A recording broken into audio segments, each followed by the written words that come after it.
So thank you everyone for being here and welcome to the third webinar jointly organized by the Global Plant Council and Wikifarmer.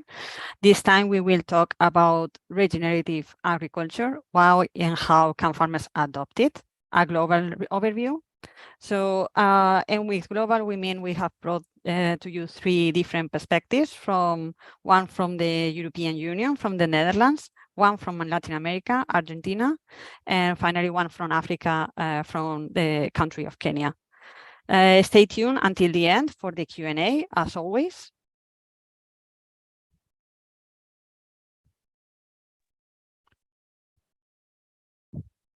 Remember that this is being recorded.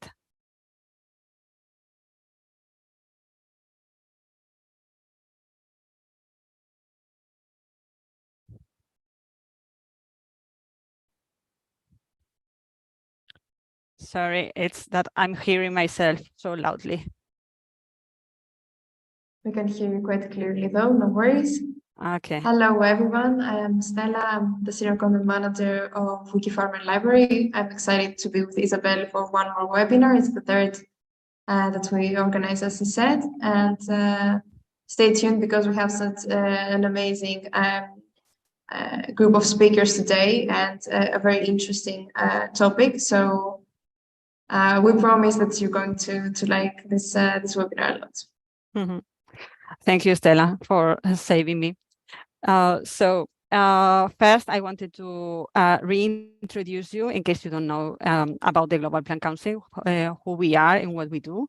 My name is Isabel Mendoza. As I think I said, I'm the Chief Communications Officer for this organization. That is a global coalition of plant science organizations from around the world. Currently, we are over 25 organizations from all continents. We are mostly plant science professional societies and also research organizations. Our aim and objective is to raise awareness about the importance of plant science for society while building a community and a sense of community for said plant scientists. Our final aim eventually is to become the voice of reference for plant science and plant scientists around the world, meaning that any person who eventually will like to know what plant science thinks about a certain issue will be able to come to us and find the answer. We do this through many different activities. I want to just to highlight these three. First, we showcase the latest plant research, both in our website and our social media daily, meaning that we share one plant science-based news every day. And then we also host the Early Career Researcher International Network that helps early career researchers on plant science find a new job, fill a new grant, improve their networking, and also improve their science communication and dissemination skill for their research. And finally, we work on policy. We issue policy and position statements. And lately, since last year, we have started attending some global conventions on science policy, such as the Convention on Biological Diversity last year in Montreal. And this year we will be attending the Climate Summit in Dubai, bringing with us the views of plant scientists and advocating on their behalf. So that's all from my side. Thank you so much for your attention. If you are interested in contacting with us, you can do it through many means. First, of course, my email, our website, and all our social media channels. And so that's all from my side, and I give the floor back to Stella. Hi again, let me share my screen.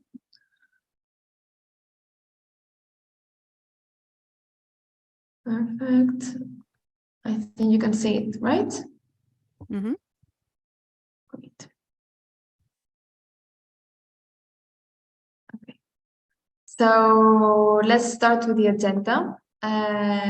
So as Isabel said before, it's this webinar is co-organized by both Wikifarmer and the Global Plant Council. It's the third that we organize. And today with us, we have three great scientists and professionals that are very, very relevant to regenerative agriculture, working either in the scientific and academic community or directly with the farmers. And I think both sides have a very high interest for all the audience here. So first, we will start with Loekie Schreefel from Wageningen University and Research in the Netherlands to give us the European Union perspective and, of course, the introduction to regenerative agriculture to give us a definition and some principles so all of us can be on the same page. Then the floor will be to Maina with Boomitra from East Africa, based in Kenya. We'll focus on which climate-smart cultivation practices can farmers adopt to improve profit and become more resilient. And also, she will be focusing on carbon credit system. Finally, Ernesto Martin Uliarte from Instituto Nacional de Tecnología Agropecuaria from Argentina will speak about sustainable soil management, presenting case studies and specific examples and practices.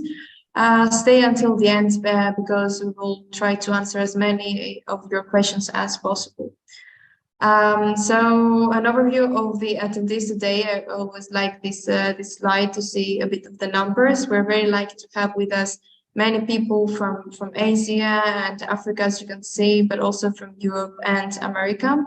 We have people registered even from Australia and Philippines, which is quite late in the night for them. So if they're among us, I'm excited to have you here. And a bit of the background of the participants today, 30% of them are farmers, students, policymakers, and 70% are mainly scientists. I said something about Q&A, so to pose your questions, please use the tool that you will see at the bottom of your screen. We'll see all the questions and we'll try to see which speaker can answer its question, but if you have any preference, and you can mention, of course, the name of the speaker to help us also group the questions a bit. So we'll answer all this at the end. Please do not use the chat for the questions, but if you want to say hello, of course, feel free. As Isabel mentioned, we're live on YouTube as well. That means that the video of this, the recording will stay uploaded and available for you to access anytime after the live, both at the Global Plant Council and Wikifarmer's YouTube pages. So after two very successful webinars, we're excited to present regenerative farming to you. And let me tell you a couple of things about Wikifarmer, which I represent as the Senior Content Manager of the library. So our goal of organization is to democratize agriculture by empowering farmers through free knowledge sharing and giving them access to the global and local market to sell the products at fair prices. We're very lucky that FAO has recognized our efforts, characterizing us as the Wikipedia of farming. Our marketplace is one of the leading B2B marketplace of agriculture food products with over 13,000 registered farmers. And as you can see, many products. We assist the farmers to find directly and sell the products to buyers. So by decreasing the length of the food value chain, we try to increase the profit of the farmers. The library part where I present, we have a global reach. We have close to 800,000 unique visitors per month. As you can see that we're a pretty young company, only started in 2017. Of course, all of our content is free and we translate to 17 languages to improve the accessibility. We try to cover any topic that could be relevant for the agri-food sector. And of course, among our audience, you will find farmers, agronomists, students, and any other stakeholder of the agri-food sector. We managed to reach over 1,100 articles in English, and on the right you can see some data about the ranking of countries based on the number of visitors. So you see that we are truly global, even with the top 10, 20 countries that I saw here. The content, as I said, it's quite rich. You will find any subject that is relevant for the agri-food sector. And we truly believe in the flow of information, not only from the scientists to the farmers, which is very, very important, but among farmers as well, and from farmers to scientists. And that is one of the main reasons why we have these webinars, because they're mainly discussion panels between scientists and farmers, thanks to the Q&A at the end. Of course, we couldn't have done all of this without the help of our many, many contributing authors. As you see, the network is quite extensive. And among them, you'll find professors from top universities, scientists, researchers, farmers, agronomists, students, etc. Some examples can be found here or through our page, of course. We try to promote their work, the work of our contributing authors, as well as we can, so they have their own profile with information about their work and all the content gathered there. And of course, they will have access to the translated version of the work for free. We're responsible to do that. So it's a nice opportunity for the scientist that listens to us to disseminate their work in a free way in front of a very large and relevant audience. To do that, if you want to send us your article, you can submit it through our homepage or contact me directly to help you decide on the topic and assist you any way I can. So we're not alone, and together with the Global Plant Council, we have almost 50 partners with us nowadays, and you can see that they're coming from all over the world. You will find among them universities, organizations, institutions of any kind, even research projects. And a new project that is coming up will launch Wikifarmer Academy shortly, within October, where we will try to give even more content to the agri-food sector and the stakeholders in the format of handbooks and guides from how to cultivate or introducing new terms, but it will be in a more step-by-step way. So stay tuned and we'll let you know when it's live. So thank you all for your attention and stay tuned until the end. Enjoy the webinar. We're excited to have you here. So let me stop sharing my screen. Great. So the floor now will go to Loekie Schreefel. Dr. Loekie Schreefel is a postdoctoral researcher at Wageningen University and Research in the Farming System Ecology Group. He has a very strong knowledge background, of course, in mechanical engineering and biosystem engineering. During his bachelor's and master's, Loekie he was specialized in the design of sustainable large-scale production systems for edible insects and collaborated with many large-scale insect producers, researchers, and institutions to assess the environmental impact of this practice by using modeling and empirical research. Regenerative agriculture is in the core of his PhD. His PhD was part of the TFN's Top Institute of Food and Nutrition project, and Regenerative Farming project. This project aimed to bring scientists, sector organizations, farmers, and food chain companies together to identify the characteristics of regenerative agriculture. And after finishing his PhD very recently, Loekie continues working on the transition towards regenerative farming. So you understand that he's the right person to start this webinar to give us the introduction. So Loekie, thank you very much for being here with us and introducing us to regenerative agriculture. The floor is yours.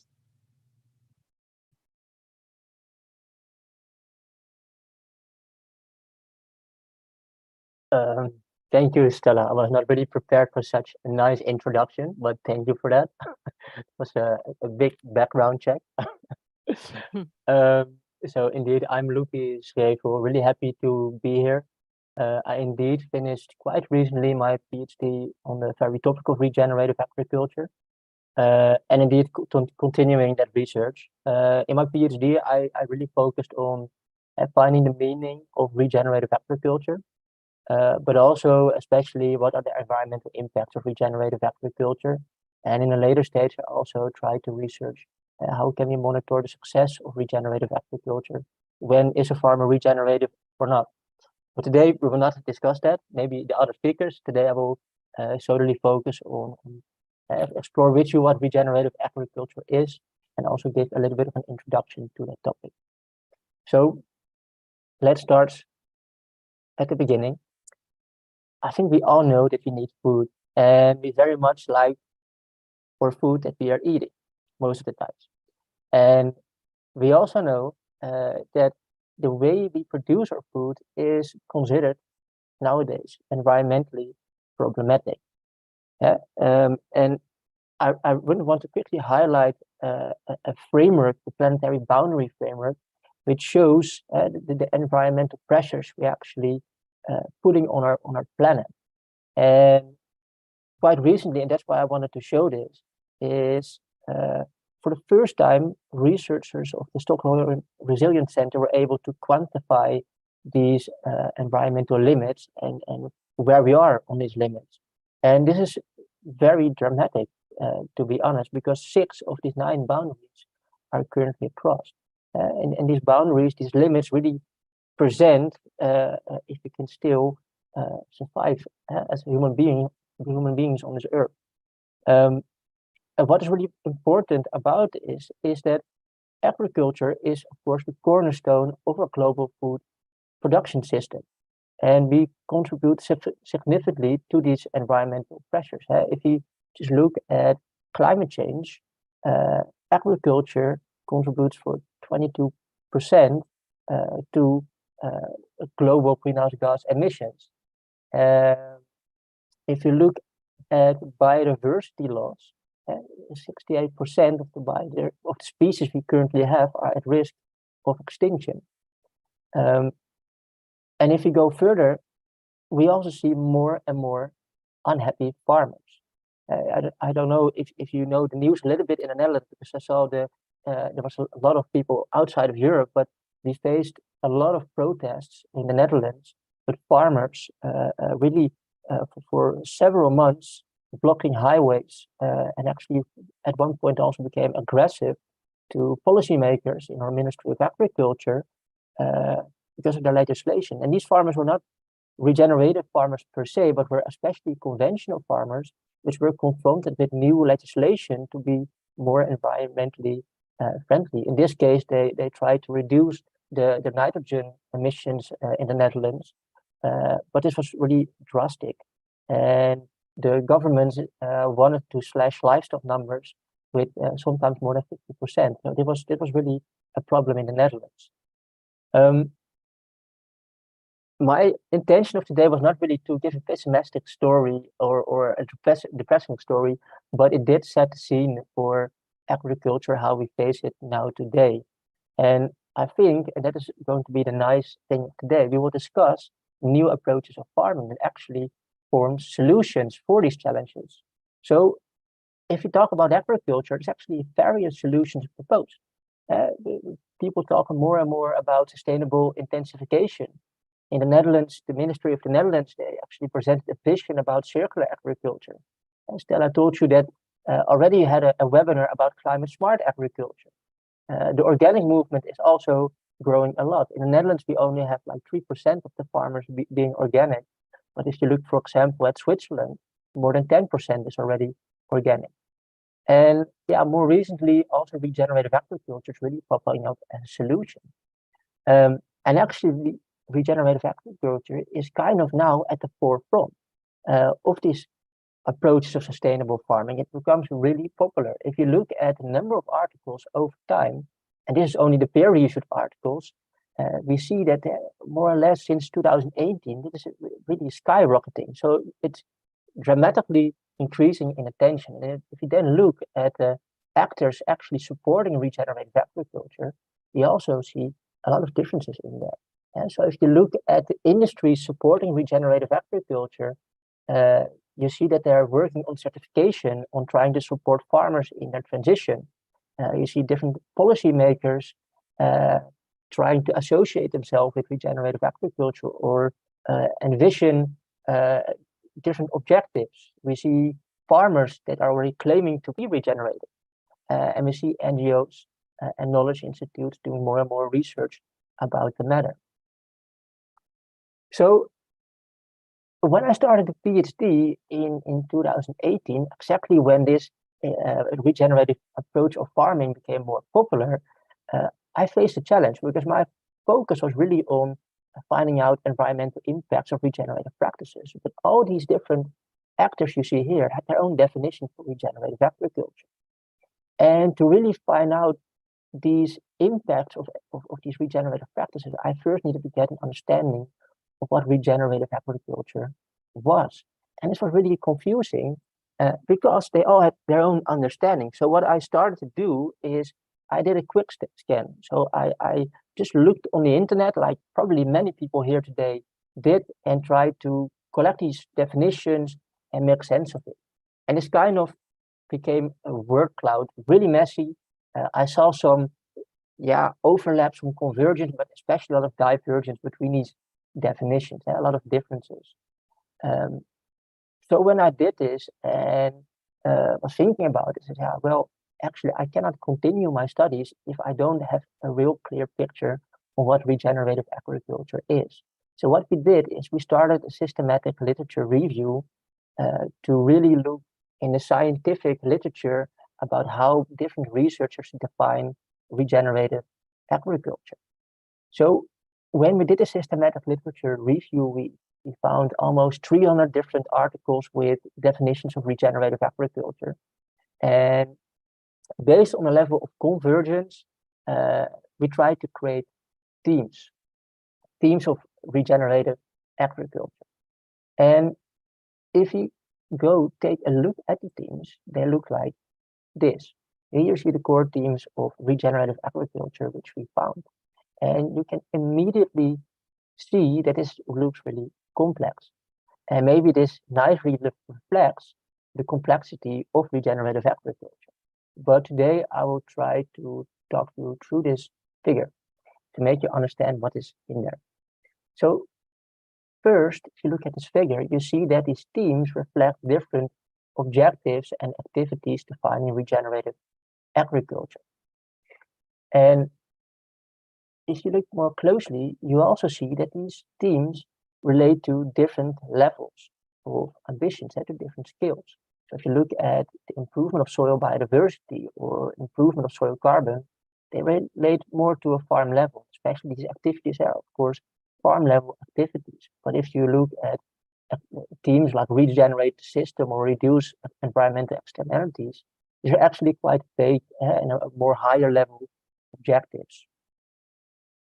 Then, if you take another look, we see also that the themes relate to different dimensions of sustainability. We see actually that the majority of themes here relate to environmental aspects. And we actually created an extra pillar called the soil because we saw that there was a really strong focus on the soil in these definitions of regenerative agriculture. All the practices are really related in these articles to the soil and also a lot of the themes.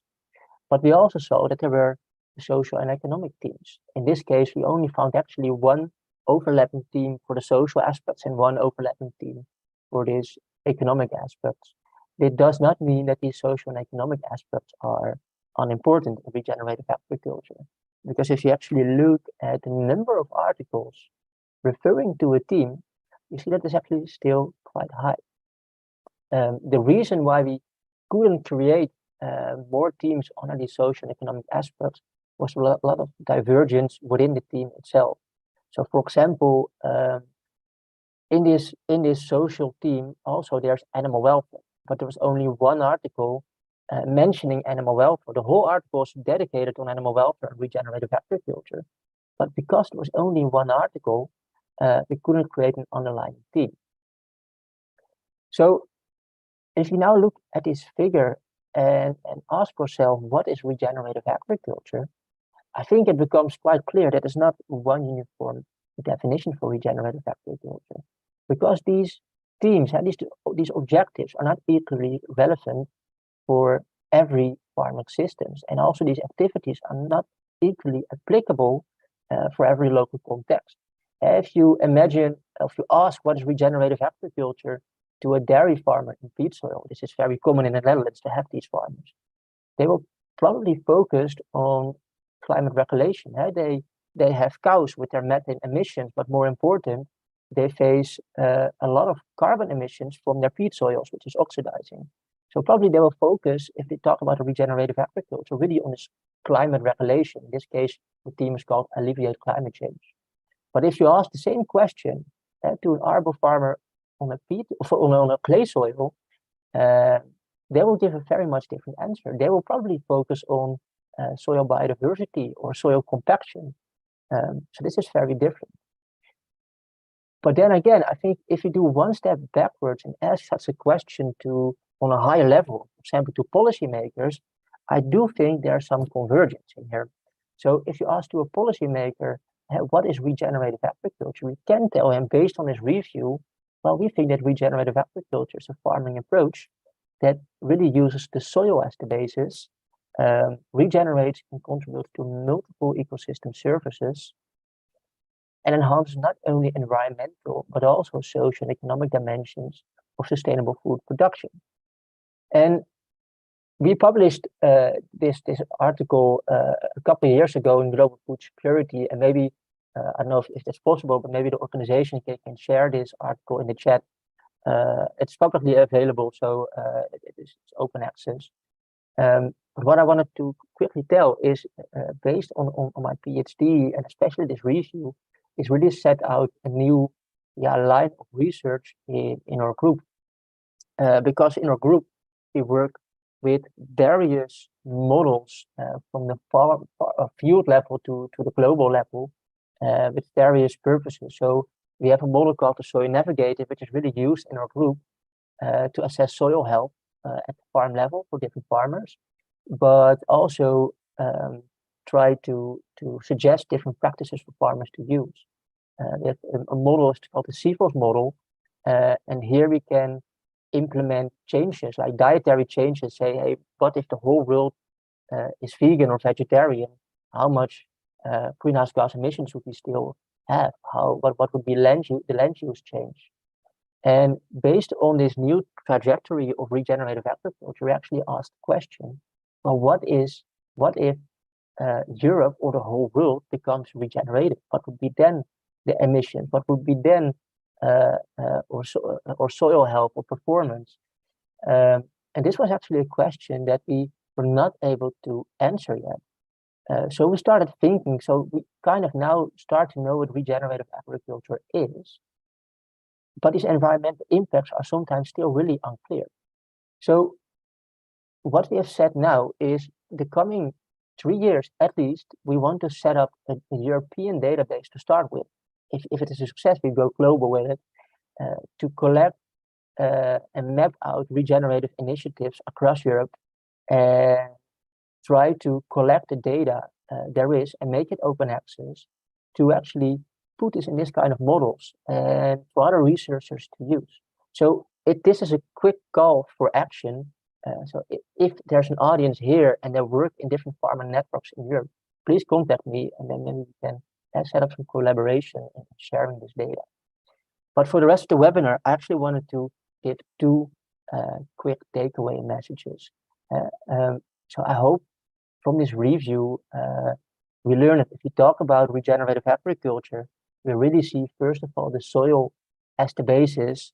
And secondly, we now know that the definition of regenerative agriculture is not uniform. And therefore, we really think that tailor-made solutions are key. And I think in the follow-up presentations, we will see examples of this, because these presentations will bring you to Kenya and Argentina, and then you will hear how regenerative agriculture looks like there. And with that, I want to thank you very much for your attention. Thank you.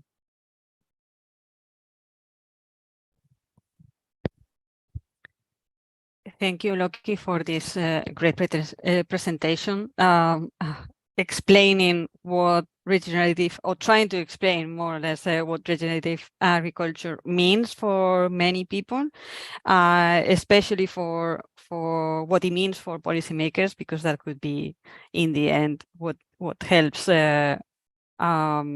understand what it's doing with the policies around the world. And next, we have Anne. I want to introduce our next speaker, that is Maina. Mrs. Maina is a dedicated professional committed to fostering development and sustainable growth. Her extensive experience spans project coordination, policy advocacy, leadership roles, and reflecting her ability to employ effective business strategies. As a tech-savvy and data-driven approach enhances her expertise in areas such as climate change adaptation, carbon markets, agriculture, food security, and development. And currently, she works various roles, including project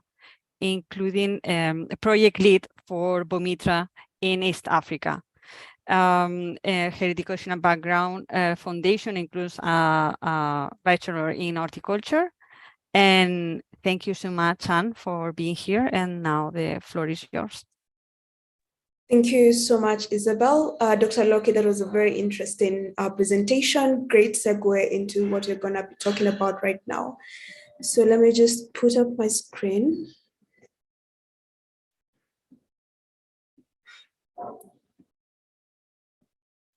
Yes.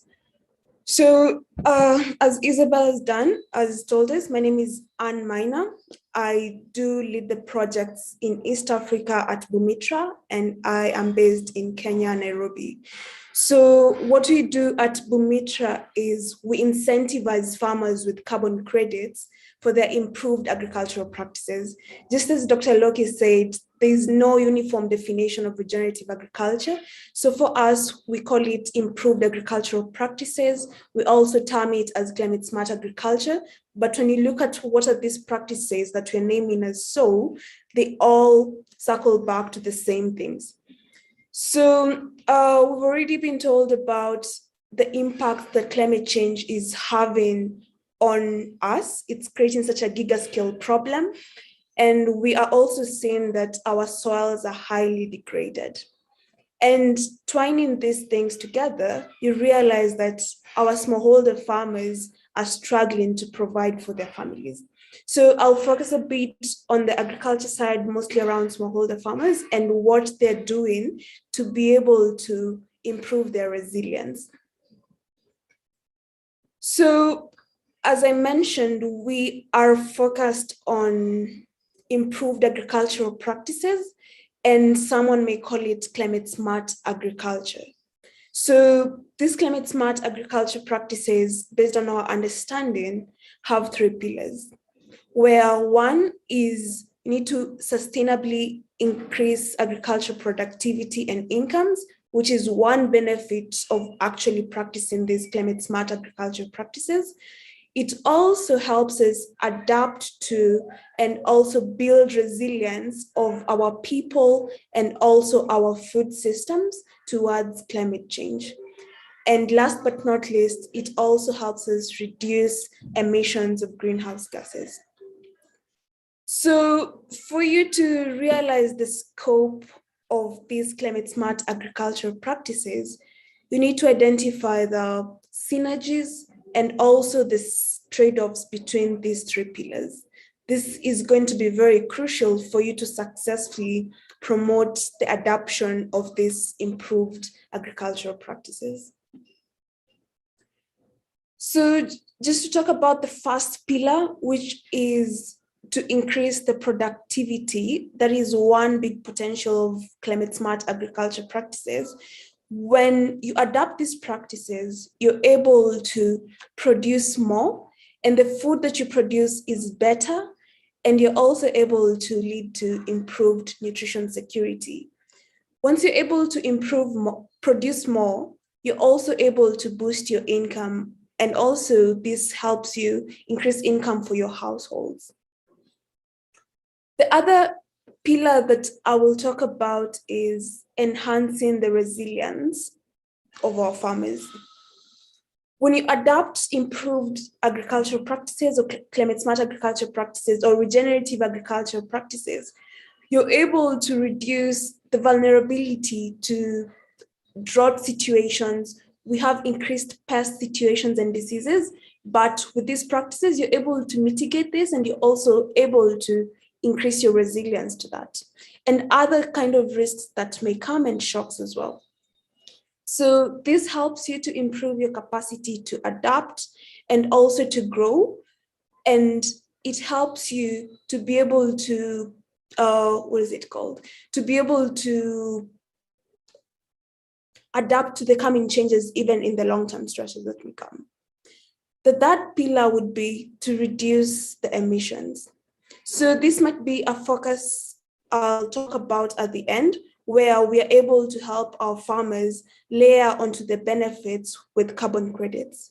So when you adapt these improved practices or regenerative agriculture practices, you're able to have lower emission per food produced, and you're also able to avoid deforestation, probably by practices such as agroforestry. And this helps sometimes cut out carbon that is already in the environment, reducing the concentration in the environment. There are a couple of practices that are being implemented across the globe. I'll talk about a few that we are implementing in our organization, and also which may cut across what is happening in the African continent. So we have found that practicing organic, adapting and also increasing the use of organic manure has a positive impact on your soil. And this could be animal manure, or it could also be compost manure, which is easily accessible to our farmers.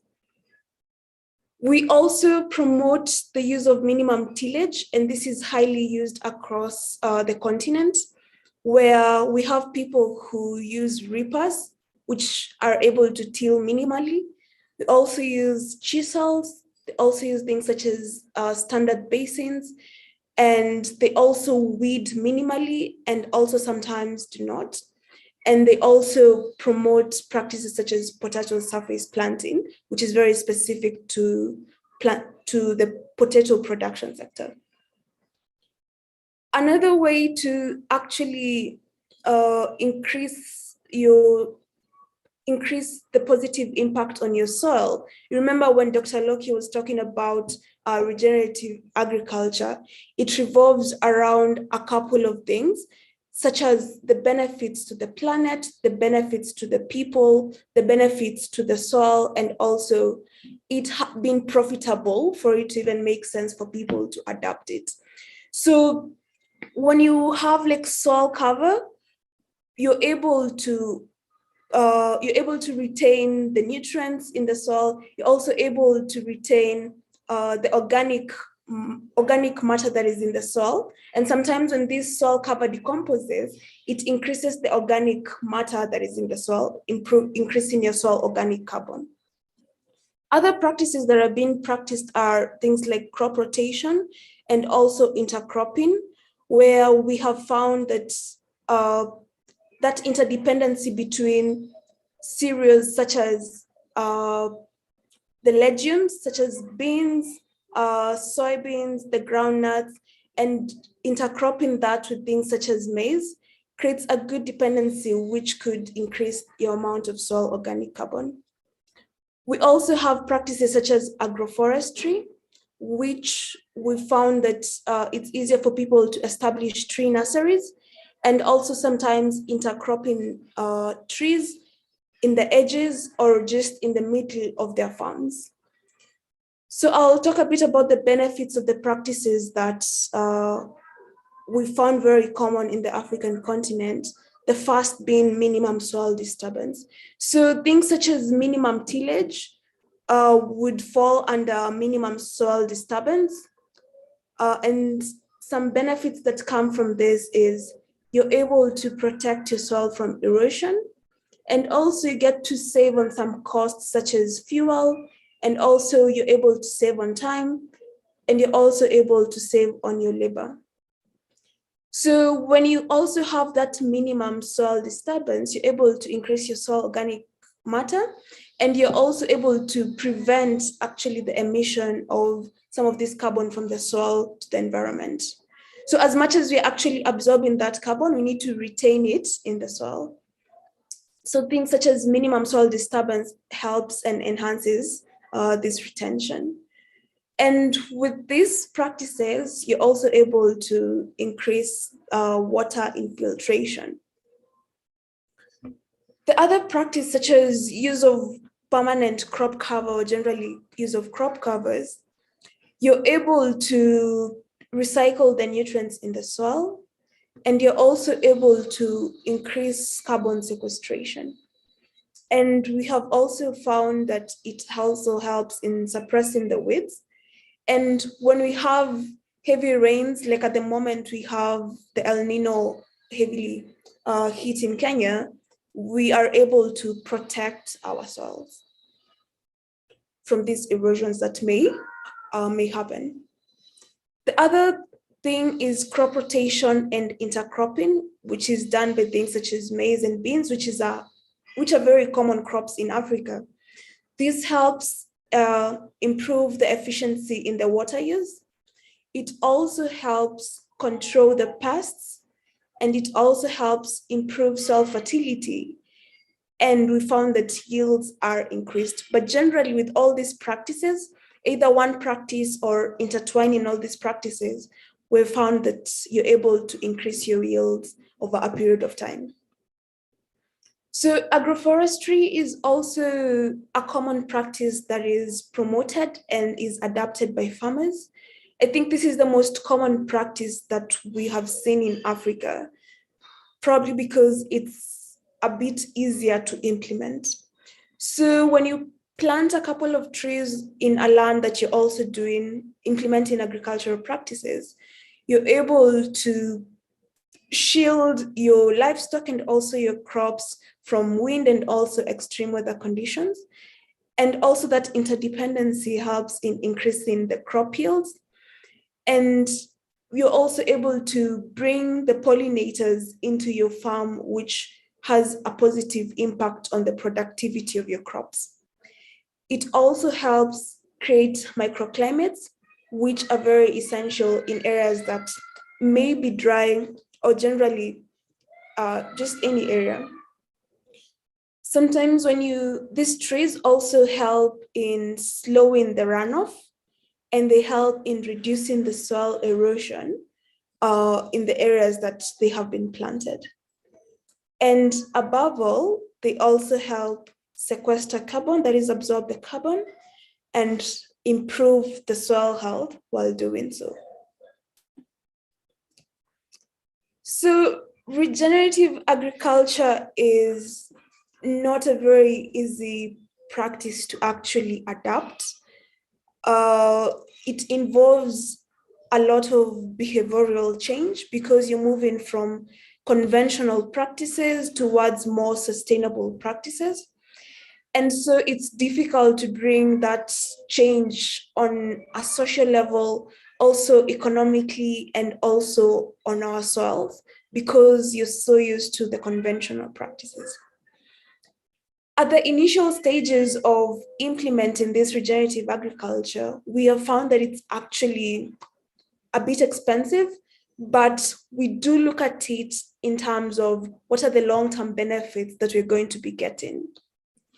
So there's need to have that patience to understand that I might spend there might be some heavy investment cost at the beginning, but this is all worthwhile when you look at the long-term benefits that it's going to bring.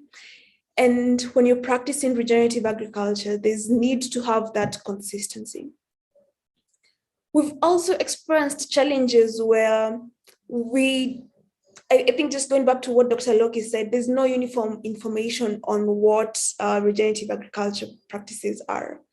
Sometimes there's also limited information on the innovations that are there to support the adoption of this regenerative agriculture. And also when some of this information is available, it may not be available in accessible or usable formats that may help some small and rural producer who make up a majority of the farmers in Africa.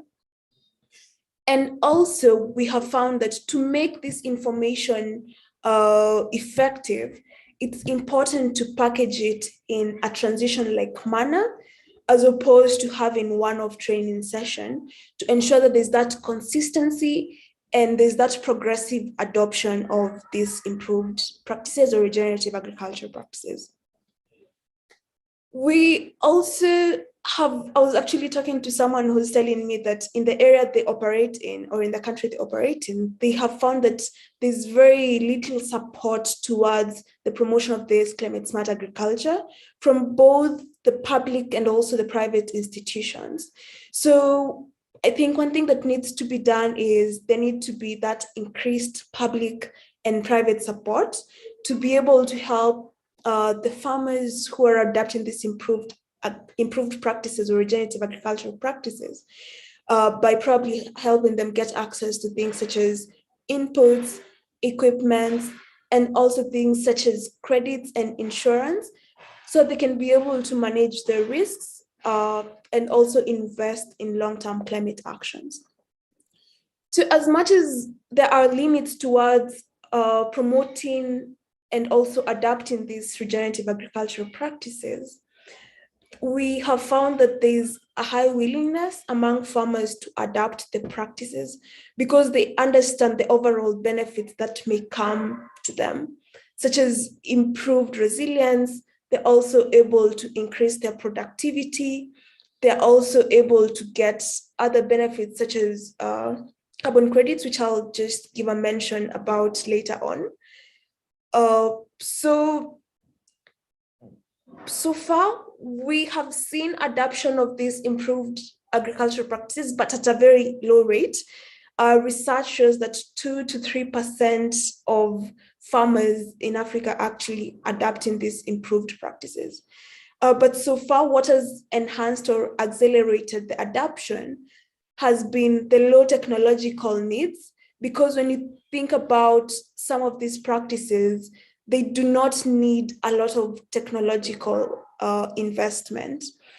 And the other thing is, as much as we may have few institutions supporting, few private institutions supporting these practices, they are slowly coming up, and they're granting access to things such as inputs. They're also granting access to things such as financing, which are helping in these investments by the farmers. And also farmers generally understanding that this is going to have an impact in the food that I produce in terms of quality. It's also going to bring my income. It's also going to diversify my income, and it's also going to improve my resilience. These are some of the things that are actually encouraging farmers to move towards this, to transit towards these better practices.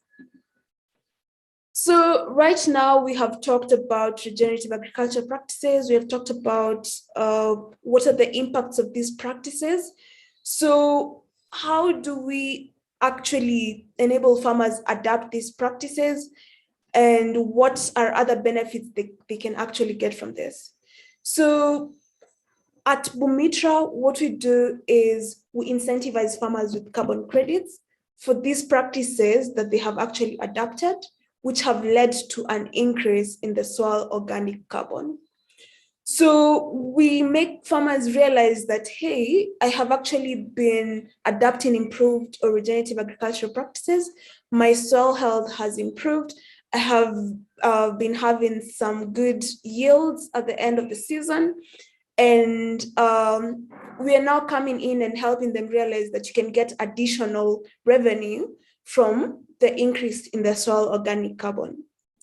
So we do leverage a partnership model where our partners are organizations that are promoting these regenerative agriculture practices, and they're enabling farmers to move or to bring this behavioral change so that they can be able to adapt these practices, which are going to lead to an increase in the soil organic carbon.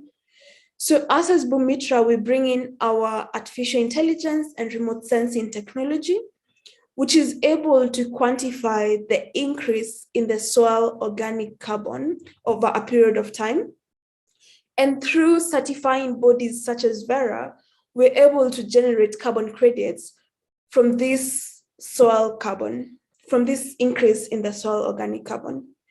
So these carbon credits are then sold to organizations that have a net zero target. And then a majority of this revenue is then paid back to the farmers. So what we're doing is we are coming to layer on top of what the farmers have already been doing. And we're helping them realize that you can actually be incentivized for adapting these improved agricultural practices. And we are looking at it from a more holistic point of view to help the farmers appreciate the importance of regenerative agriculture practices. Thank you so much for listening. I'll pass it back to Isabel. Thank you. Thank you, Anne. Very interesting to see the practices specifically, and by describing them, we can see very clearly the overlap that also Loekie mentioned. So we have the same practices that goes under different names like climate smart agriculture, regenerative agriculture, sustainable agriculture. So it's very interesting to see specific practices and have a clear idea. And also the carbon credits that you mentioned, I think it's very important for the farmers to know that there is an extra option, but it's an extra plus. So they have so many benefits from applying the actual practices that having also the carbon credit system, it will help them a lot. So thank you so much. I'm sure there are going to be quite a lot of questions for you at the end. For now, I want to pass the microphone to Ernesto Martin Uliarte. He's the head of crop engineering lab at INTA Mendoza. Ernesto does research in viticulture, sustainable soil management practices, agroecology, and waste management. His current project is sustainable soil management in vineyards. Thank you very much, Ernesto, for stepping in and being here to give us the Argentinian Latin American point of view regarding regenerative agriculture.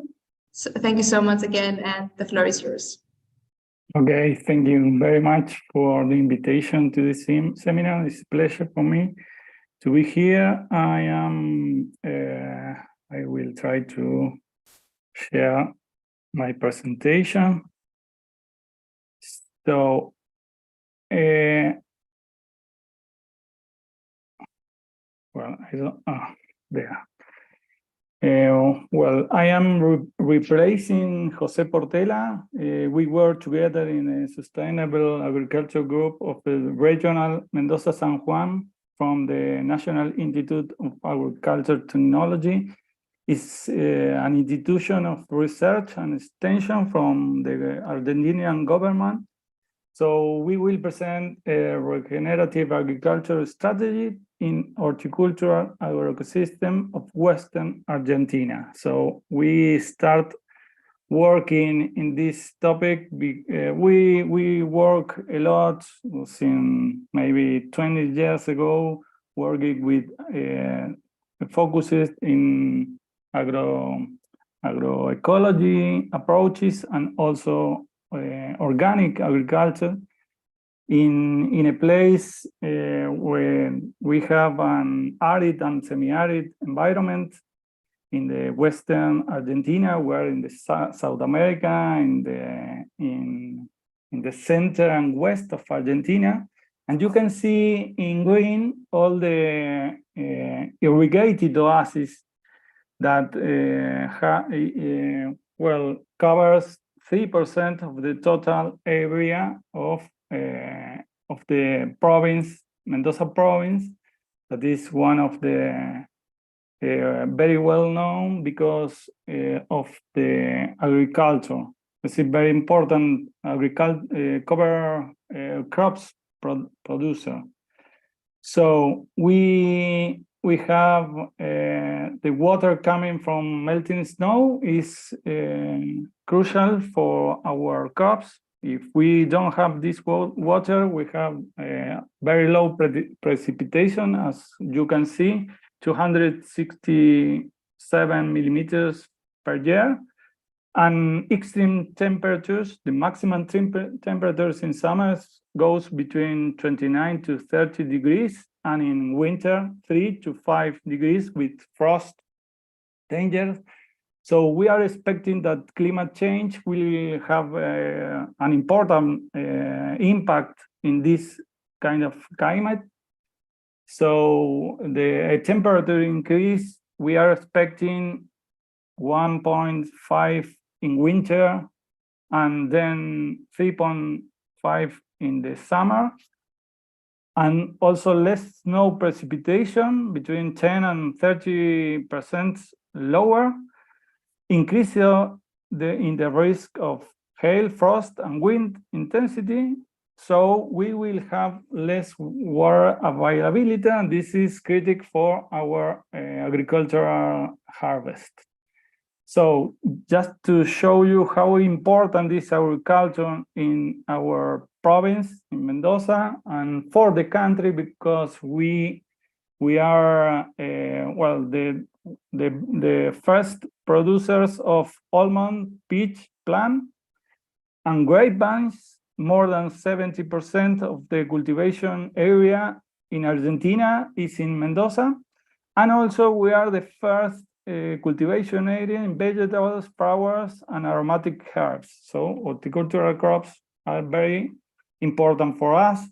This is a susceptible and fragile agroecosystem that could threaten the entire food system in the future for our country. So we think that the transition to a more sustainable practices is a must in this context, and we look for a more resilient in the context of a climate change concerning water and temperature for us are the main problems. So we were working in agroecology and organic agriculture, and then we have, since maybe 2 years ago, a question about regenerative agriculture from farmers and also agro-industry, agribusiness companies.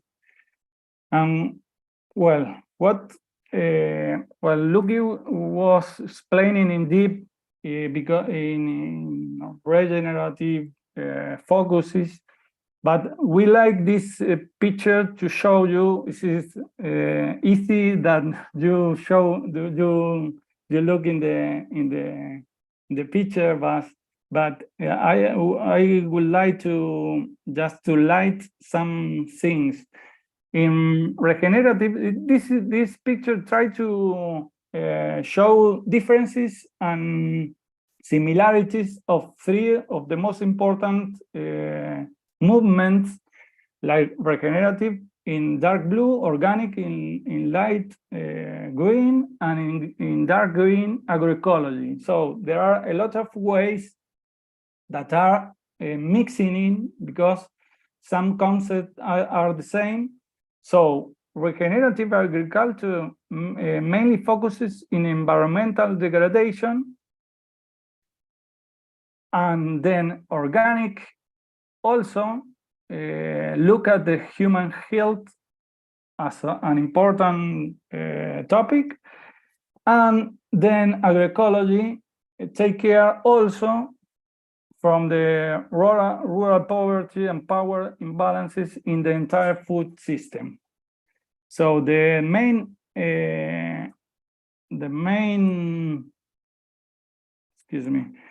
aim of the regenerative point of view is restore functions in the nature, and also to be a resilient agricultural system. Then for the organic point of view, is also important an holistic approach to the human and nature relationship. And then for agroecology, zooms also transformation or looks for the transformation of the entire food system, and also look for the social justice. So this is something that we like to show, because it gives an idea of the differences and similarities of the system. So this is what we ask when people ask for their regenerative agriculture. What is? Well, we think is a natural ability. We look for a natural ability to self-renew. We have to help. We have a lot of newspaper and web pages in Argentina talking about the topic, because there are big companies interested, and also the farmers. There are some companies that has their own manual to regenerative agriculture, and also an important institution that are working with sustainable agriculture start a certificate and certification for we know some wineries, for example, here in Mendoza, that are certifying regenerative organics. So what we look in with the regenerative approach, well, mainly we look for the climate change mitigation, looking for nature-based solutions. This nature-based solution achieve carbon sequestration, and then, as Anne mentioned before, we can have carbon credit to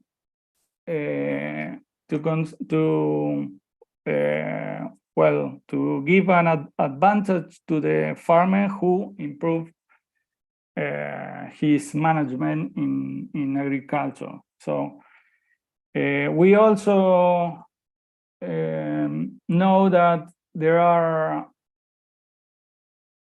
areas with the regenerative agriculture we intervene in the farm, but also we have an influence not only in the farm, but also in the environment, and then in the territory is expected. So, in short, we look for,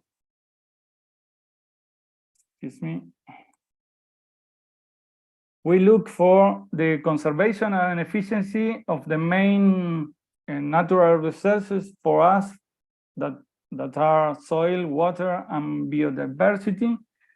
So in the context of global warming, these conservation practices will help to adaptation and mitigation. So we need do only what is necessary, plan for the long term, sharpen observations in the field, and let nature work for us. And that is important because we need to study and do a lot of research to try to understand the different interaction in the nature to could handle in the future for our farmers and agriculture. So we started to work with farmers who are suppliers of fresh vegetables to the market and also to agri business. And we define as INTA 10 principles that are most important in our agroecosystem context. So we define for the soil, minimal tillage, coverage with active vegetation, plant crop diversification, organic nutrition, preventing wind and water erosion. In the water, avoid leaching losses, efficient use of irrigation, and finally for biodiversity, minimize the use of agrochemicals, conserving natural habitats, and promoting functional diversity. So how can we put this principle into practices in horticulture? Well, just to show you some examples in our region. Well, we have rotation and also service crops, like you can see beds, for example, here.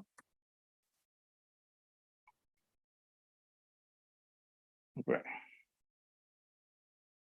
This is not working, but this is another service crop. Maintaining, we will try to maintain living coverage through the most part of the year, using, for example, this kind of tools or roller cover crops instead of tilling the soil.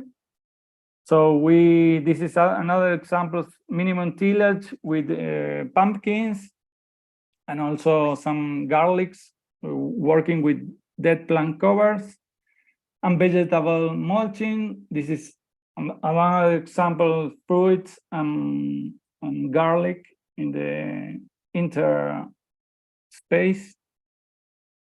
the crop.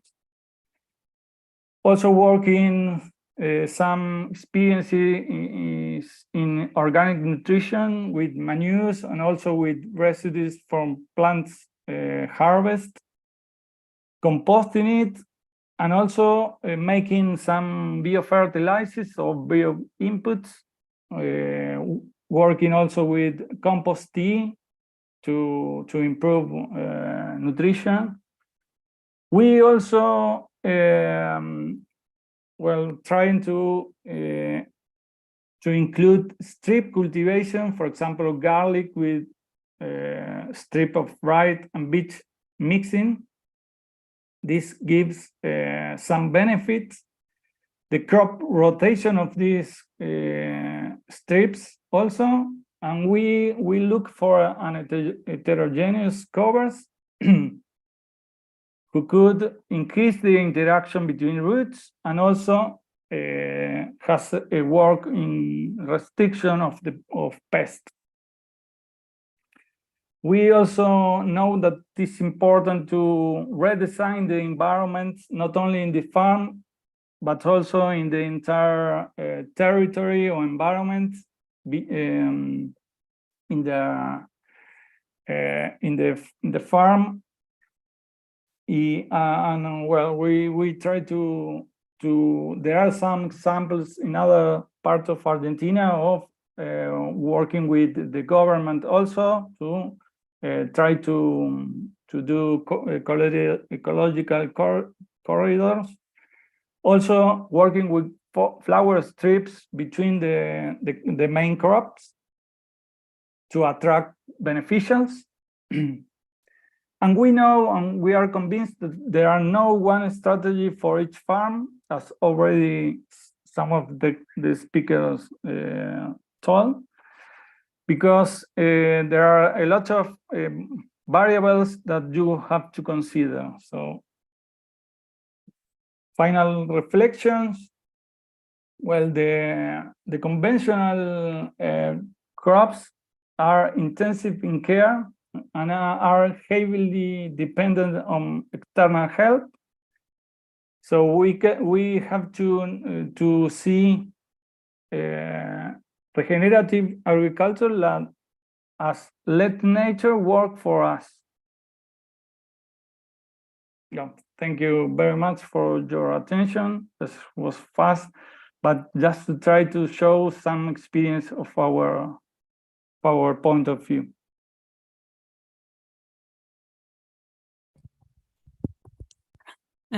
Thank you, Ernesto, and thank you to all the speakers for their presentations.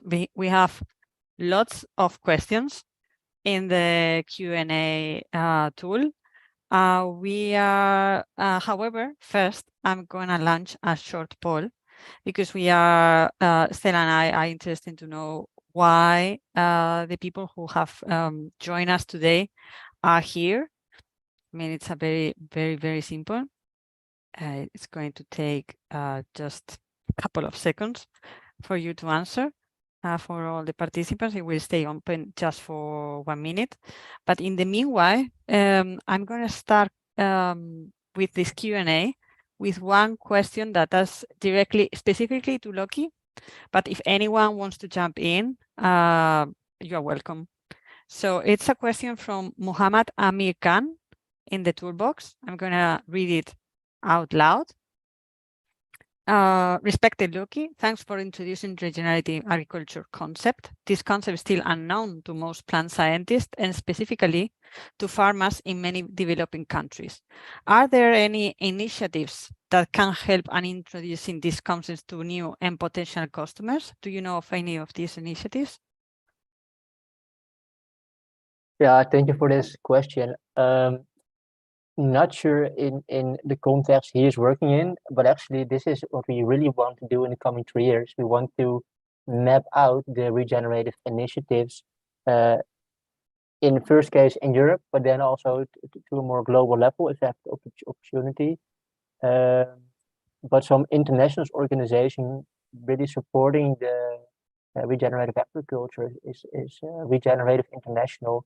I think they're a great source of information. We have also Terra Genesis, which also work on a more global context.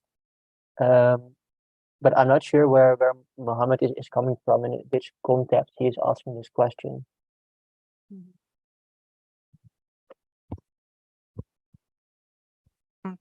We don't have the information right now. So Mohammed, if you may, you can answer the question in the chat, and maybe we can expand.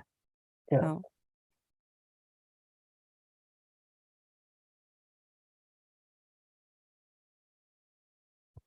So meanwhile, I finalized the poll. So almost 70% of the people answering.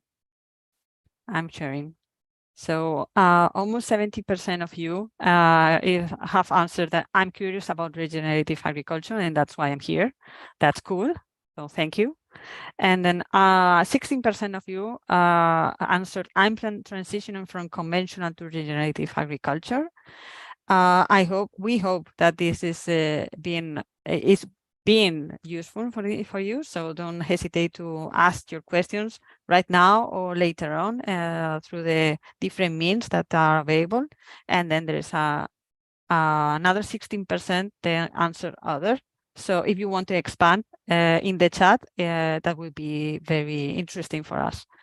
So Stella, do you want to jump in with more questions? Perfect. Yes, I want to mention that I'm very happy that to see that we have farmers among the audience. It's great that you're joining such activities, and we hope that we'll give you as many information as possible, and that's an extra positive that the video will stay available as in our YouTube pages. So for you that are asking about for the presentations, my first answer is, of course, go to YouTube. You will find all the information there, and we will ask later on our presenters if it's possible for them to share their presentations with you. So I wanted to ask Anne, but I see she left. So maybe it's a mistake, an internet connection error. So I will just pause the question and feel free, Loekie and Ernesto, to jump in, because it's quite generic, but I think very, very interesting to mention. So as Anne mentioned, it's usually quite challenging to convince farmers in adopting regenerative farming. I've experienced it myself, and for good reason in many cases. So there's a specific question for how to market, how to help farmers, give them some ideas and solutions in set cropping system. So when they cultivate together wheat and rice, which is one of the practices that mentioned, like the intercropping or legumes and other cover crops. So how to help them transit to and adopt new production technologies, marketing the end product. It could be quite challenging when changing this focus. So what's your experience working with farmers and trying to convince them that is a good reason to transit to such a system?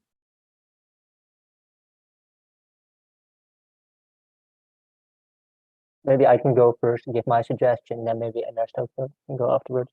So I heard also this, I don't know this context of rice and wheat, so I work in a completely different context, but we do face the same issues with farmers.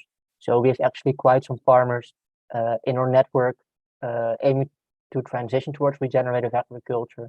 And actually they all say the same thing, and it's the biggest barrier, I would say, for them is it needs to be financially attractive for them.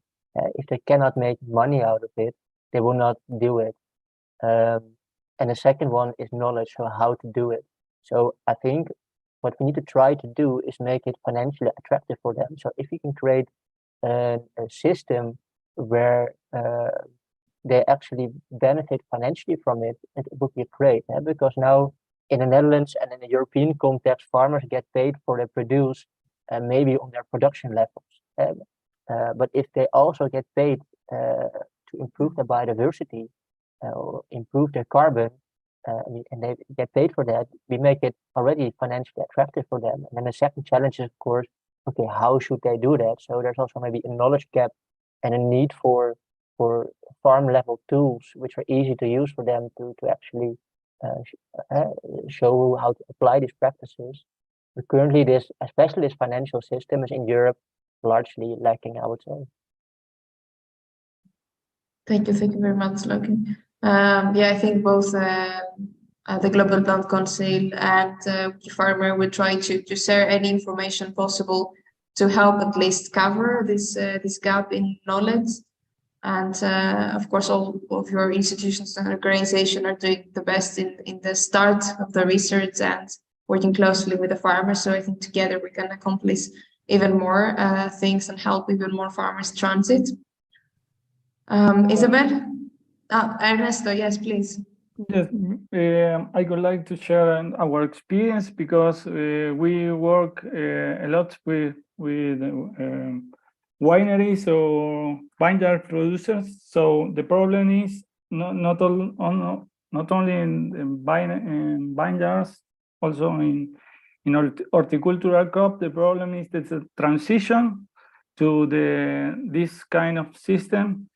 You have crops that are very dependent on fertilizer, for example, pesticides. So then in vineyards, you have a low harvest in the first transition years. So this is impacting the profit of the farmer. So you have also better quality in the grapevine, but not always the winery pay for this quality. So this is a problem here. Then I understand that the farmer is doing something good for the entire planet. So somebody has to consider that. For example, there are in some places the taxes were lower for this kind of farmers, so who wanted to go in transition to a more sustainable system. So I think should be in that way, because you probably have an impact in most of the crops if you are going to change. That is true, and thank you for that, because it gives me the opportunity to have a follow-up question that it comes to us a lot. Usually when you suggest to a farmer to transit to a system, as you say, the profit, okay, it could be long-term for them, but usually it's an extra advantage if he or she can see an adding value to their end product. So for organic farming, it's very specific. I mean, you can get certified for organic cultivation, but is there any certification existing in different regions?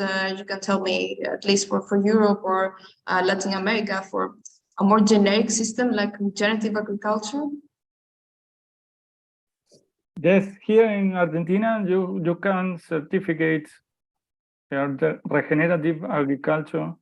There are the same certification that works also with organics. Mm-hmm. Thank you. So yeah, in Europe, I think there's no official legislation by government. It's not recognized yet. Organic is, of course. I know there's some more private sector certification frameworks, like you have in the US, the regenerative or organic certification, but it is not really recognized by any European governments. So I think that is problematic. Also, the certification frameworks out there are highly debated. So they're not scientifically robust yet. They mainly work on practices But this is maybe a whole other discussion. How should we monitor or verify if farmers actually are regenerative or not? But in Europe, I don't see an official certification yet. That was my understanding too for Europe, at least. Yes. I have another follow-up question on this. So if Ernesto has said that there is a plummeting on production at the very beginning of the transition, how long does it take until it recovers? Or does it recover at some point? I assume the answer is yes. Well, we saw that at least 3 years from the converting to organics, you have low harvest, and then starting to get better, but not always you reach the same harvest between comparing with conventional crops. And this is, we think that this is something that is expectable because there is a completely different agroecosystem. You don't have to expect the same if you go or work conventional. So this should be in that way, because you are doing different things, a way to do things, and you can expect the same results. So that's why the different source of incomes or tax layoffs are necessary. This is well for grapevines, but we have another experiences in the extension crops, for example, soybeans, in the in the other part in Buenos Aires, for example, you have big crops of soybeans, and if you go organic, maybe you have the same harvest and low, you use low inputs, so you have more profit. So this is another agroecosystem completely different. Interesting.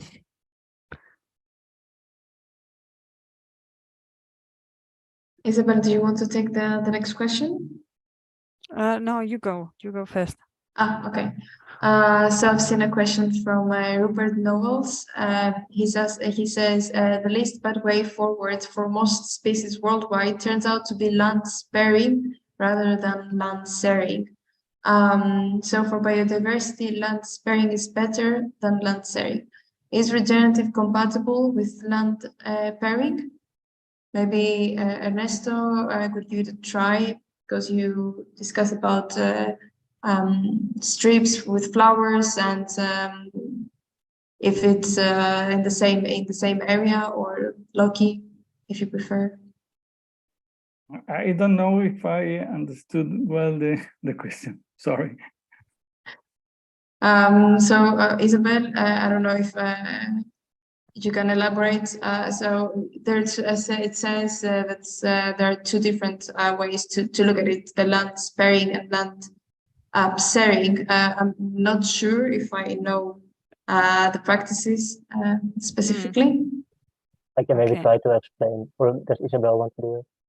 No, please, Loekie, step here. Okay.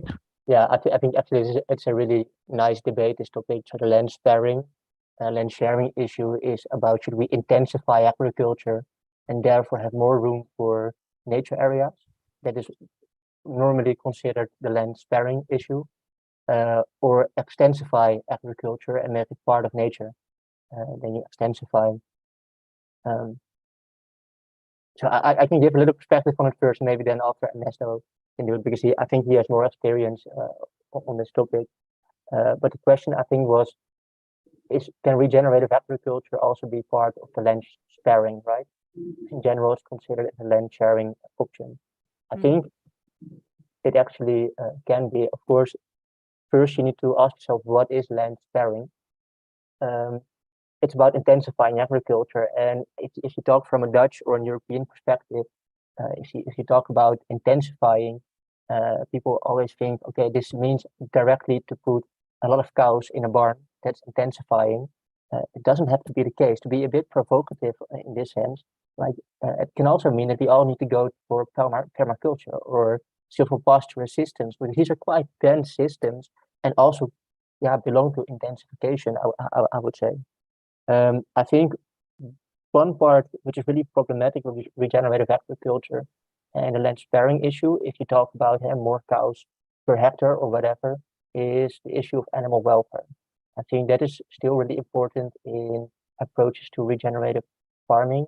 And in the European context, if we talk about land sparing, it in the end does mean a lot of livestock on a hectare or even landless systems. So in that case, I would not say it would be a part of land sparing. But in general, I think if you look at the more European or global context, it's not maybe the question, but I don't think we should have a discussion on should we all go land sparing or land sharing. I think we need a combination fitted to the context. But maybe Ernesto can add on that. No, thank you. I agree with Loekie in this point of view. Maybe we don't have this deep question in our country because maybe we have a lot of land to do agriculture. We don't have the problems from Europe. So, but what I think that maybe we produce enough food for the whole world, so we don't need to intensify. So we need to distribute better the food and also to do the things better than we are doing agriculture. So I don't know. It's my point of view.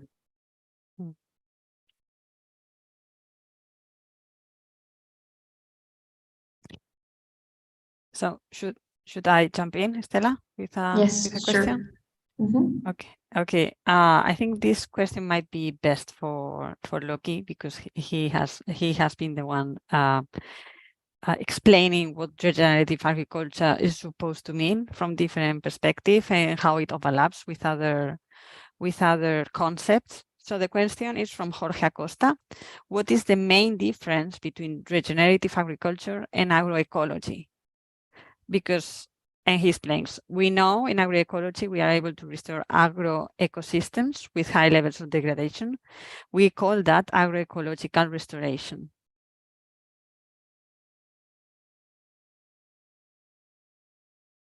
So yeah, good question. And actually, I get these questions a lot if I talk about regenerative agriculture.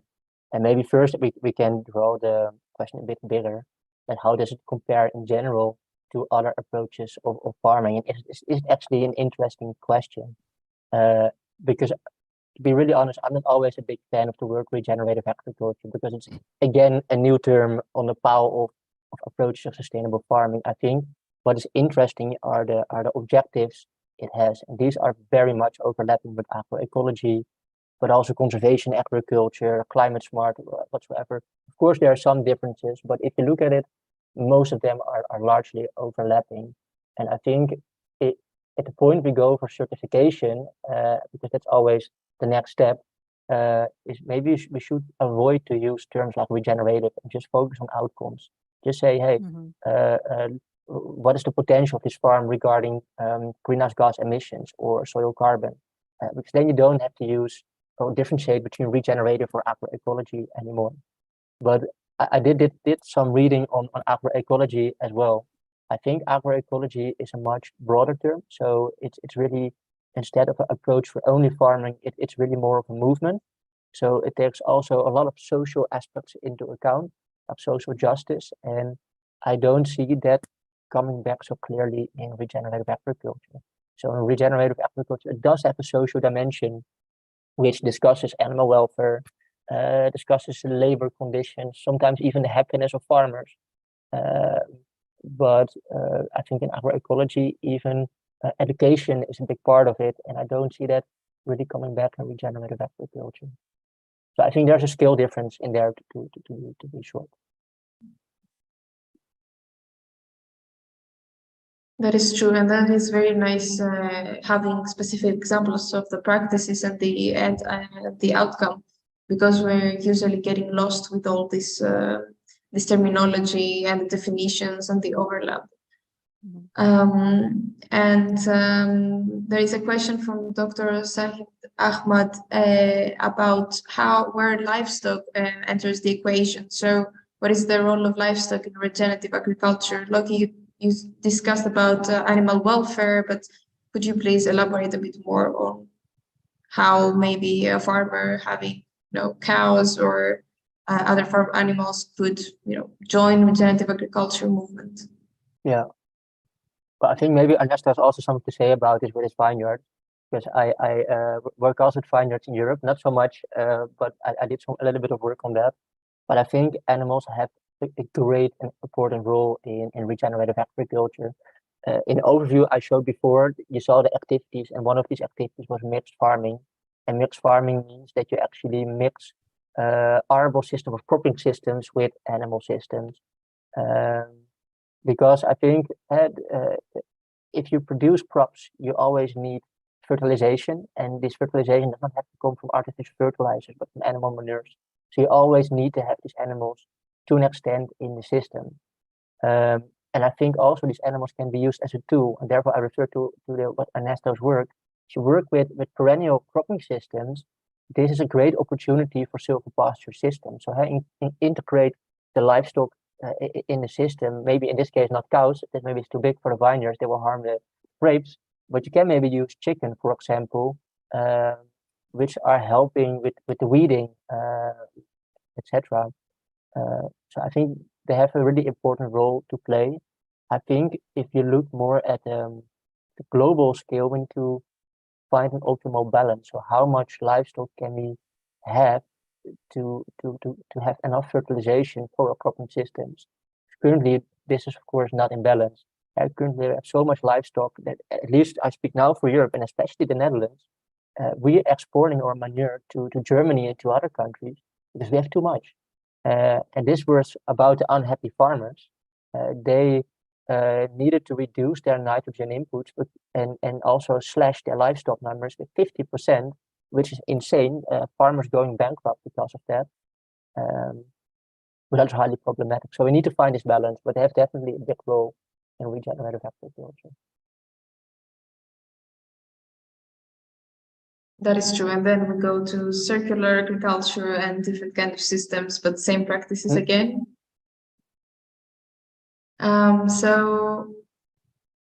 There is another question about, we discuss about the transition, we discuss about adopting these practices and becoming profitable in the long term.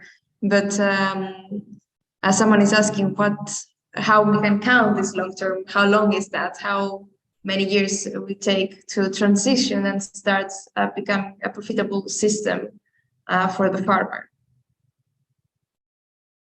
It's the $1 million question, right? Yeah, I think this is a really context-specific question. So Ernesto already actually explained this already a little bit. He told about the vineyards. If you transition towards organic, it took him 3 years already. In Europe, we see, if you look at arable systems, if you already only move from organic to organic, it takes 5 years for the system to actually have only the yields a little bit back. If you stop using pesticides, for example. But what Ernesto said, and that is really important, I think, to realize, of course, this transition period is a bit tough because you have reduced yields. Maybe later your yields will build up a little bit again, or actually for sure. How long it takes, that is dependent on your farming system. But in the end, it doesn't really matter. We produce enough food. We need to distribute it better, I think. And then it comes only to the incentivization. So indeed, farmers will lose a little bit of yield, especially in this transition period. But if you can make sure that they still earn the same amount of money every year, it doesn't matter for the farmer, I think. That is true. Yeah. And the transition period, as you mentioned, it's very, very specific depending on the crop, depending on the system. So for organic farming, as you said, it's 3 years. It's the same for olive trees, etc. So from 3 years and on, people can start earning extra money thanks to the certification and the adding value to the product. But it really depends on the problem that someone is facing. So it's not only for the environment, it's for addressing specific issues. I mean, with regenerative agriculture and all these kind of systems, it's a more holistic approach. So you can convert, you can have a better weed management, and then the efficiency will depend on, you know, your seed bank of weeds at the soil. So you may need extra years, or to improve the soil characteristics, it may need extra time, but really depends also on how many of these practices someone will implement. So it's we have to have a more specific frame to actually start answering this kind of questions. But you will surely start seeing a difference within a few years. So I think around 3 to 5 years, you will start seeing the first examples. And we have met with some amazing organizations working with regenerative agriculture in olive trees in Greece as well, saying that even after 5 years of using the pruning residues and putting them back to the surface of the soil, they managed to see a great improvement in drought resistance of their trees. So you will find many positive aspects of it in different times of the year, of the season, of the transition. Really depends.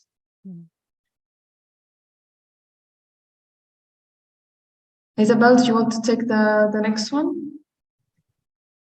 Sure. Let me check because we have so many.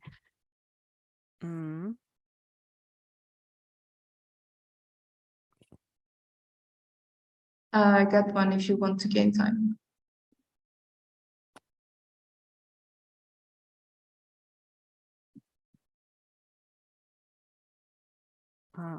Well, I'm thinking of taking the one from Catherine Bertham. Okay. So again, this is addressed to Loekie. So amazing framework, thanks Loekie.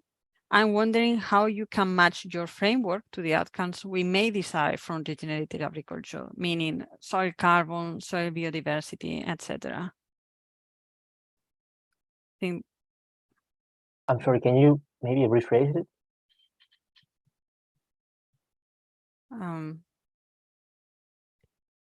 So is there, I think but this can be translated, is there, or can you make a direct link between regenerative agriculture outcomes and improvement of soil carbon, soil biodiversity, and others? I assume. But I think I understand, but I think to mention this first, the figure I showed is not a framework, so it is a reflection from the literature. It's not that I think that regenerative should be this or that. This is purely a reflection from definitions in the literature. In another study, we did come up with a framework how to monitor regenerative agriculture, and there we show the indicators which can be used to actually see if regenerative agriculture helps to improve soil carbon or soil biodiversity. So yeah, if this framework is matching and already shows the outcomes, I don't know, I cannot answer that question.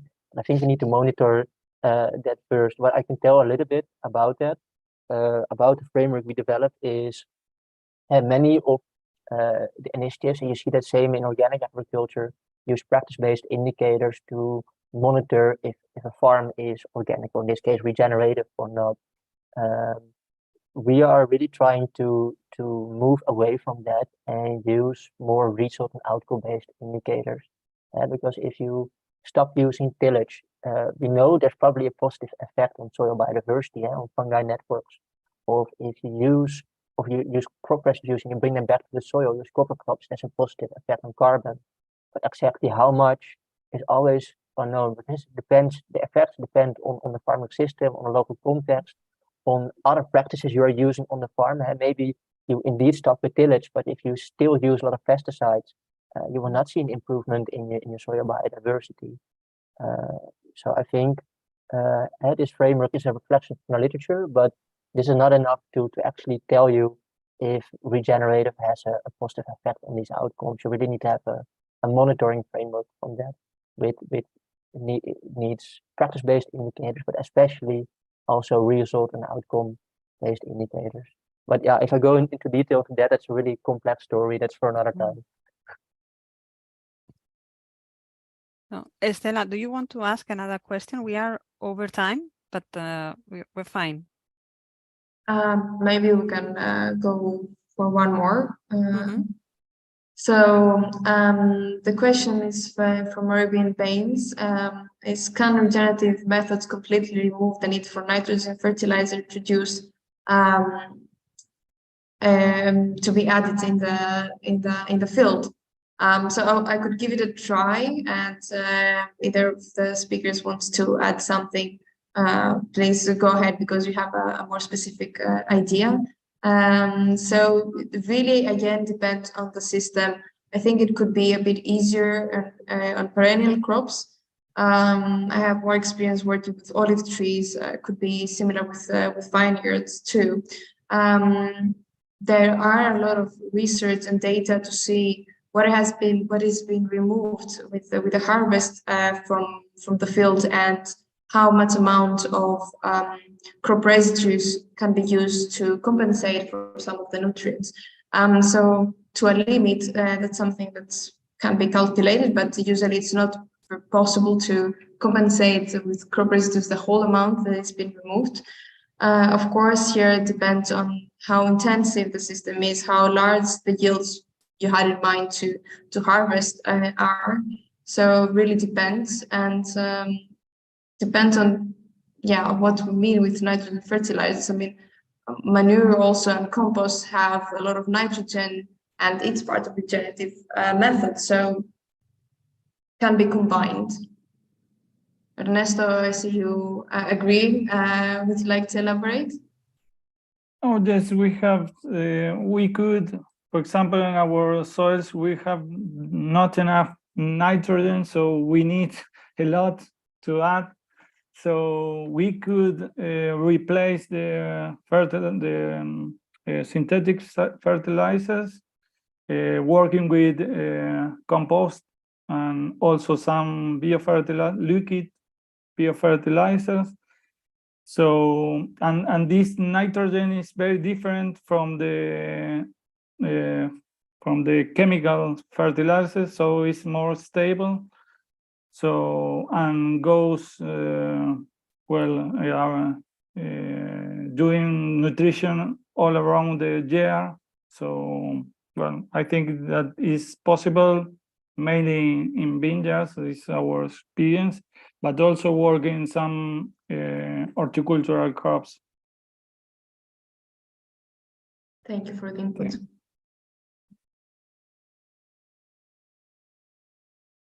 Well, there are still many questions here at the Q&A tool. I think we're quite over time, and we try to answer as many as possible. However, we'll try to keep them, both me and Isabel, and see if we can communicate them to the speakers later on, or we can answer them through maybe some articles, etc. Yeah, there is. I only want to highlight one question that is for Ernesto. There is apparently an agro ecologist from Colombia wanting to contact with you. So if you want to share your contact details, it's maybe a good moment right now. Okay. So it's I mean, your email, I suppose, it would be enough. And then there are some requests about literature. So especially from Loekie, because Loekie has been mentioned in different articles. So maybe we can share in the email with the link to the YouTube channel, the YouTube video, we can share some of the links to the literature as well, so that people could expand there. So in that way, we could cover some of the questions that have been left out during this Q&A session. And I think we are done. Thank you so much for the over 70 people who have remained with us until the very end through all the Q&A. And looking forward for our next webinar. From our side in the Global Plant Council, we will host a couple or maybe even 3 webinars in November, leading up to the Climate Summit in Dubai. So keep in touch and keep opening our space with information. We are gathering still the speakers. So that's all from my side. Thank you so much, Ernesto, Loekie, and Anne, for being here and share your knowledge with all of us. And Stella, you want to add something? Thank you all so much. It's a constant effort from all of us that we are with one way or another part of the agri-food ecosystem to try to simplify information, organize them. So thank you all for putting all this information and for this very vivid discussion. We'll follow up in our site with some extra content about regenerative agriculture and all these kind of other forms and practices that we mentioned here. So please stay tuned, and if you are interested, you can contact me directly to share your knowledge and disseminate your content and become a contributing author at Wikifarmer. I look forward to see you again in one of our next webinars. Thank you very much. It was a really pleasure. Bye-bye, everyone. Bye. Bye-bye.